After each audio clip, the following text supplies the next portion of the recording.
La Iglesia nos invita a reflexionar en este miércoles de la 22ª semana del tiempo ordinario en el texto de Lucas 4, 38 al 44. El texto dice así: En aquel tiempo, al salir Jesús de la sinagoga, entró en casa de Simón. La suegra de Simón estaba con fiebre muy alta, y le pidieron que hiciera algo por ella. Él, de pie a su lado, increpó a la fiebre y se le pasó. Y ella, levantándose enseguida, se puso a servirles. Al ponerse el sol, los que tenían enfermos con el mal que fuera, se los llevaban, y él, poniendo las manos sobre cada uno, los iba curando. De muchos de ellos salían también demonios que gritaban: «Tú eres el Hijo de Dios». Los increpaba y no les dejaba hablar, porque sabían que él era el Mesías. Al hacerse de día salió a un lugar solitario. La gente lo andaba buscando, dieron con él e intentaban retenerlo para que no se les fuese. Pero él les dijo: «También a los otros pueblos tengo que anunciarles el reino de Dios, para eso me han enviado». Y predicaba en las sinagogas de Judea. En la reflexión de ayer vimos que en sábado Jesús fue a la sinagoga para enseñar. Si bien al anochecer de nuestro viernes empezaban las oraciones iniciales de la celebración del sábado, en la mañana del sábado las enseñanzas continuaban y solían durar toda la mañana. En la sinagoga Jesús había curado a un endemoniado, echando fuera el demonio que lo tenía poseído. Y lo había curado en sábado, cosa que en principio no se debía hacer. Pero en ese momento nadie lo criticaba. Más bien todos los asistentes quedaron positivamente asombrados de lo que hizo. El texto de hoy empieza diciéndonos que, al salir Jesús de la sinagoga, entró en casa de Simón. Luego de pasarse la mañana en la sinagoga, Jesús se fue a casa de Pedro. Una breve aclaración. A mediados del siglo XIX, se descubrieron las ruinas de Cafarnaúm y las excavaciones arqueológicas empezaron a inicios del siglo XX. Primero se descubrió la sinagoga y después de 1968 se descubrió la casa de Pedro. La casa de Pedro está ubicada justo frente a la sinagoga. La sinagoga que se excavó es del siglo V después de Cristo y se construyó sobre la antigua sinagoga del siglo I, que fue la que conoció Jesús. De esta primera sinagoga ya no quedan restos. Jesús, al salir de la sinagoga, caminó unos pocos pasos para entrar en casa de Pedro.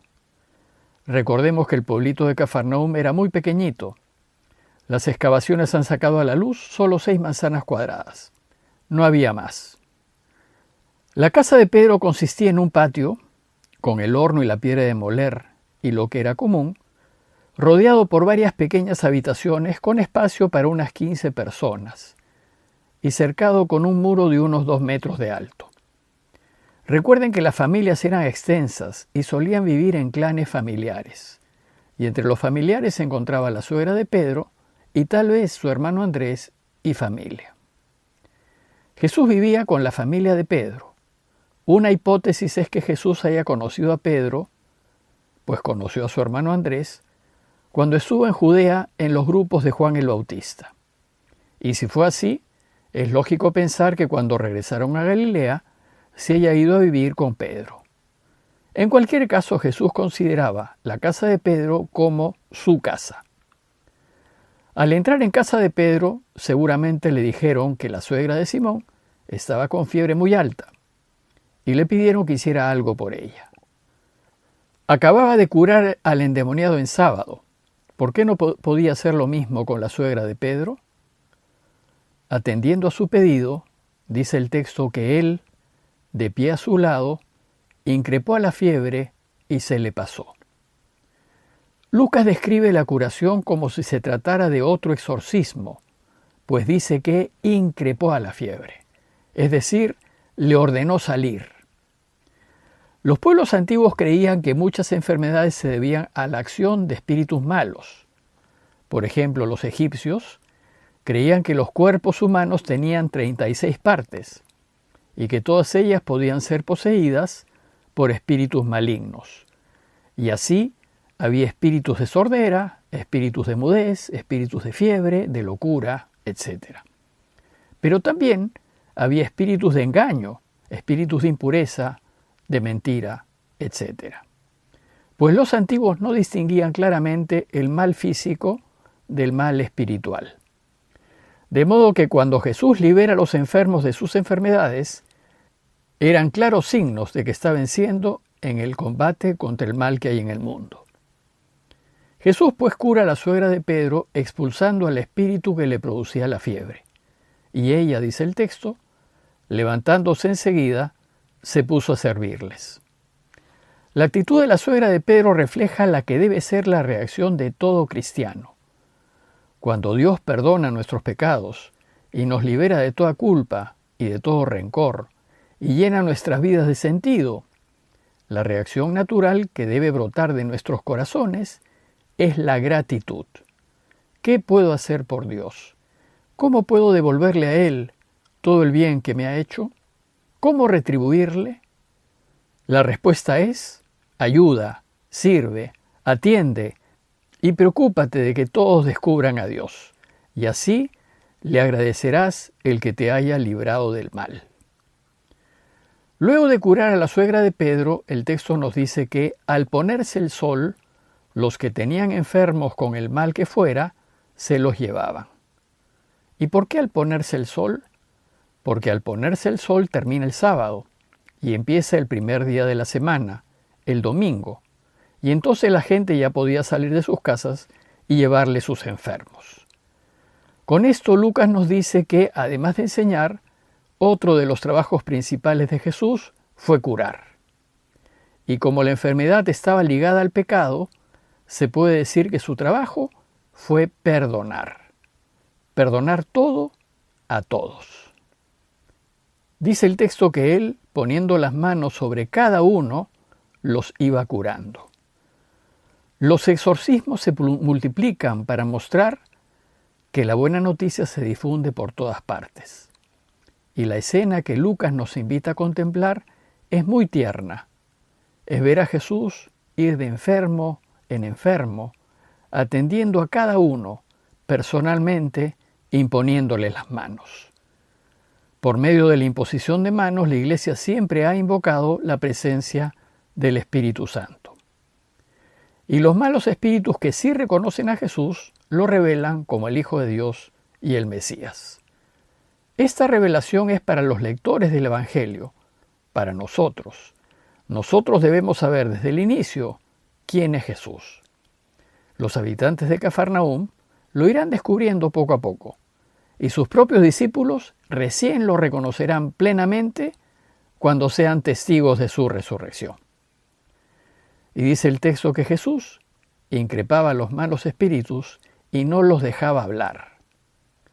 ¿Por qué no quería Jesús que se supiese que Él era el Mesías? Primero, porque Él es un Mesías muy distinto al esperado por el pueblo, y la gente no lo entendería. Segundo, porque que la gente sepa que Jesús es el Mesías no es importante, pues es información que entra en su cabeza y no en su corazón. Lo que importa es que lo reconozcamos como el Mesías y el Señor con el corazón. Y esto es un acto de fe y no de conocimiento. Y tercero, porque Jesús evitó siempre la fama. Lo que a él le interesó es que su Padre reine y no el ser famoso. Jesús debió haber estado curando hasta tarde. Y luego Lucas nos dice que al hacerse de día salió a un lugar solitario. Al amanecer fue a un lugar solitario. Y esta es la manera como los evangelios nos muestran a Jesús en oración. En los evangelios, y en especial en Lucas, la oración de Jesús es muy importante. Para él será una necesidad buscar constantemente a su Padre y confrontar con él las decisiones que iba tomando. Y esto es lo que deberíamos hacer nosotros, orar constantemente y conferir nuestras decisiones con Dios. Sin embargo, la gente no lo deja en paz. Lo anda buscando y dieron con él e intentaban retenerlo para que no se les fuese. Una vez que descubrimos a Jesús, no lo queremos perder, pues nos sana, nos ilumina la vida y nos reorienta hacia la felicidad. Pero Dios no es propiedad de nadie y no lo podemos retener. La misión de Jesús es el mundo, y en especial los más necesitados. Una vez que nos ha curado, no podemos quedarnos inmovilizados a su lado. Tenemos que ponernos en camino para servirlo y ayudarlo a que su Padre reine. Por eso, Él les dijo: también a los otros pueblos tengo que anunciarles el reino de Dios. Para eso me ha enviado. Y predicaba en las sinagogas de Judea.